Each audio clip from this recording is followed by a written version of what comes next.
ابھی ہاسپٹل جانا ہوا بابا کی وجہ سے، وہاں سہیل وغیرہ سب گواہ ہیں کہ لفٹ میں ایک صاحب کھڑے ہوئے آ کر، ہماری لفٹ جا رہی تھی اوپر، مجھ سے کہا کہ تم فیروز بھائی ہو؟ اس نے آپ کہا، میں نے کہا ہاں، میں حیران. پھر جب اس نے تعارف کرایا، ارے تو ہمارے گاؤں کے دور کے رشتے دار، اور یہ اتنا بچہ تھا جب میں نے اس کو دیکھا تھا، اور ماشاءاللہ لہیم شہیم کا، بہن کو کینسر ہے اور کرٹیکل کنڈیشن ہے. بابا سے مل کر ہم آئے تو یہ باہر کھڑے ہوئے تھے، کہا میری بہن آخری کرٹیکل کنڈیشن میں، چل کے دم کر دو. تو میں نے کہا بھائی دم تو نامحرم ہے، میں نہیں کر سکتا، یہ حضرت کی دعائیں ہیں، ان کے جوتیوں کا صدقہ ہے، ورنہ جو 3-4 ساتھ تھے وہ تو جان فدا کرنے والے دوست تھے، وہ کبھی شیخ و شک بھی نہیں کر سکتے. لیکن ہمارے حضرت نے میں سکھایا. اس کے بالکل چہرہ اتر گیا، غمگین ہو گیا. کہا اچھا، میرے دل میں بھی غم. کہا اچھا میں پردہ دے دیتا ہوں، پردے کے پاس کر کے دم کر لو. اب میں اوپر نیچے ہونے لگا کہ پردے کے پیچھے سے تو اب تو وہ تو مسئلہ نہیں رہا سامنے کا. کیا کروں یا اللہ کیا کروں، گنجائش تو مجھے یاد ہے، لیکن پھر یہ گاؤں میں مشہور ہو جائے گی بات، لوگ کہیں گے آؤ پردے کے پیچھے دم کرو، پھر آہستہ آہستہ پردہ اٹھ جائے گا کہ شیخ جس طرح پردہ ہے برقعے میں بھی ہے. بات تو پردے کی ہے نا. ارے بھائی بات تو پردے کی ہے، تو ہماری بہو بیٹی برقعے میں اور برقع بھی ڈھیلا ہے. تو بابا تم دم کرو نا، چاہے تمہارا دم نکل جائے، تم پھونک توڑو چاہے تمہاری پھونک نکل جائے. تو میں تھوڑا گھبرایا، میں نے کہا بھائی پتہ نہیں اب کیا کرنا چاہیے. میں نے کہا بھائی نام محرم ہے، اس لیے میں یہیں سے دعا کر دیتا ہوں. اور بہت وہ غمگین ہوئے. اب ظاہری بات ہے کینسر کا کرٹیکل اسٹیج، رات کو نیند نہیں آئی. سب جب چلے گئے میرے کمرے سے تو حضرت مفتی محمد نعیم صاحب دامت برکاتہم کو فون کیا، ہمارے جامعہ اشرف المدارس کے رئیس دارالافتاء. میں نے کہا حضرت آج اس طرح معاملہ ہوا تھا، تو میں پریشان تھا کہ بھائی ایسا پھر شہرت ہو جاتی ہے، پھر آہستہ آہستہ جو حالات میں سن رہا ہوں کہ آہستہ آہستہ پھر برقع بھی ہٹ جاتا ہے. یہ 50 سال کی ہے، اب پتا چلا اس نے تو کھال کھچوائی ہوئی ہے، بیوٹی پارلر کیا ہوا ہے، تو 18 سال کی ہے. تو بھائی تو میں نے اب مجھے غم ہو رہا ہے، میں پردے کے پیچھے سے تو دم کر سکتا تھا، لیکن حضرت کی بات بار بار یاد آ رہی تھی کہ گنجائش پہ عمل نہیں کرنا، ورنہ آہستہ آہستہ احتیاط ختم ہو جاتی ہے. تو بہت دعائیں دی. فرمایا بہترین فیصلہ تھا دم نہ کرنے کا، پردے کے پیچھے سے بھی، کیونکہ پھر آخر متعلقین دوسرے کو بتائیں گے، پھر ان کا بھی گھر ہے، ان کو بھی نیک تمنا ہے. اور آج کوئی آ جائے، ہم دم کرنے کو منع کرتے ہیں اپنے ساتھیوں کو، خبردار دم کیا تو بے دم ہو جاؤ گے، جس کو شیخ اجازت دے. کیوں؟ آپ بتاؤ فائدہ کسی کے دم سے ہوتا ہے یا اللہ کے نام سے ہوتا ہے؟ شاباش ماشاء اللہ. فرمایا کوئی بھی تمہیں گاؤں والا رشتہ دار کہے تو بھائی ہم نے قرآن پاک سورہ فاتحہ پڑھ کر دم کرنا ہے، آپ بھی پڑھ کر دم کر دو. کہ نہیں آپ کے دم میں فائدہ ہے. کہ میرے دم میں کیوں فائدہ ہے؟ کہ اصل میں یہ عمل. تو ٹھیک ہے آپ عمل کرو. بھائی آسان جملہ ہے نہیں ہے؟ تو بھائی یہ عمل پر کسی کا قید تو نہیں ہے نا شریعت میں کہ یہ کرے گا یہ نہیں کرے گا.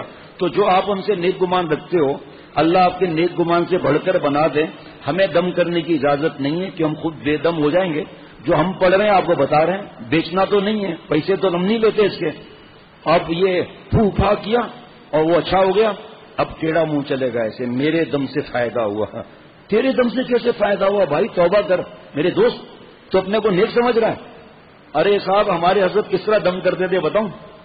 کوئی دعا کے لیے کہتے تھے بتاؤں؟ دعا کر کے پھر اور دم میں پہلے کہ اے اللہ آپ کا نام لے رہا ہوں، اصل آپ کے نام کی برکت ہے، سننا مزہ آ جائے گا انشاءاللہ. اے اللہ کام آپ بنا دیں، نام میرے چڑھا دیں. آگے سنو مزیدار بات تاکہ لوگ دین کے قریب ہو جائیں. یہ نہیں کہ اللہ کام آپ بنا دیں میرے نام چڑھا دیں، تو کبھی مرغا آئے گا، کبھی اس کے پیچھے مرغی آئے گی، کیونکہ آج کل لڑکیاں بھی گناہ کی دعوت دے رہی ہیں نا. تو کبھی مرغا آئے گا، کبھی مرغی آئے گی، کبھی انڈے آئیں گے، کبھی بھینس آئے گی، کبھی کیا آئے گی. پیسوں کا غلام، دین کو بیچنے والا. میرے پرانے غرفت السالکین میں نے دیکھا، میں اپنی جگہ ایسے رکھتا ہوں کہ میری نظر رہے، اس میں بھی ایسے ہی جگہ ہے. تو میں نے دیکھا کہ آدمی مٹھائی لے کر آ رہا ہے. میں نے کہا جلدی دیکھو کیا ہے. پہلی دفعہ دیکھا اس کو میں نے، بھاگو مٹھائی کیوں لایا؟ ویسے تو میں جانتا ہوں نا سب کو الحمدللہ. آج بھی ایک دوست مٹھائی لیتی ہے، میں نے کر قبضہ بھائی، ہاں بیٹا پیدا ہوا ہم جانتے ہیں اس کو. دوستوں نے مٹھائی بھی کھائی مغرب سے پہلے.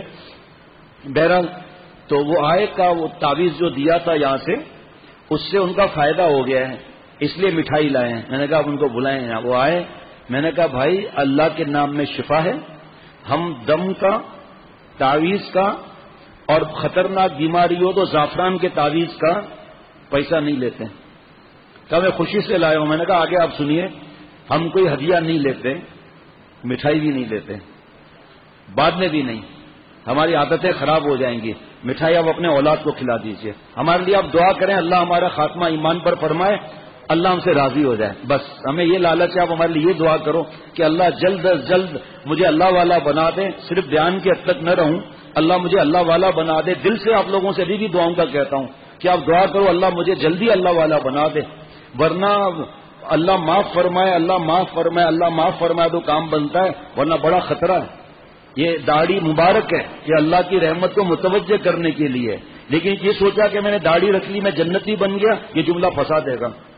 اور بہت اونچی بات ہے اللہ کی محبت، تیرے غم کی جو مجھ کو دولت ملے، غمے دو جہاں سے فراغت ملے، محبت تو دل بڑی چیز ہے، بڑے لوگوں کا کام ہے۔ حضرت مفتی تقی عثمانی صاحب دامت برکاتہم، شیخ العرب والعجم، یہ ان کا کام ہے، حضرت میر صاحب رحمۃ اللہ علیہ کا کام ہے۔ محبت تو دل بڑی چیز ہے، یہ کیا کم ہے کہ ہمیں اس کی حسرت ملے کہ اللہ میں کب اللہ والا بنوں گا، اے اللہ کب نفس کی غلامی چھوڑوں گا، اے اللہ کب شیطان کے پیر چاٹتا رہوں گا، اے اللہ ان ظالموں کی غلامی سے نکال کر اپنی اور حضور صلی اللہ علیہ وسلم کی، صحابہ رضوان اللہ علیہ مجمعین کی، اللہ والوں کی غلامی نصیب فرما۔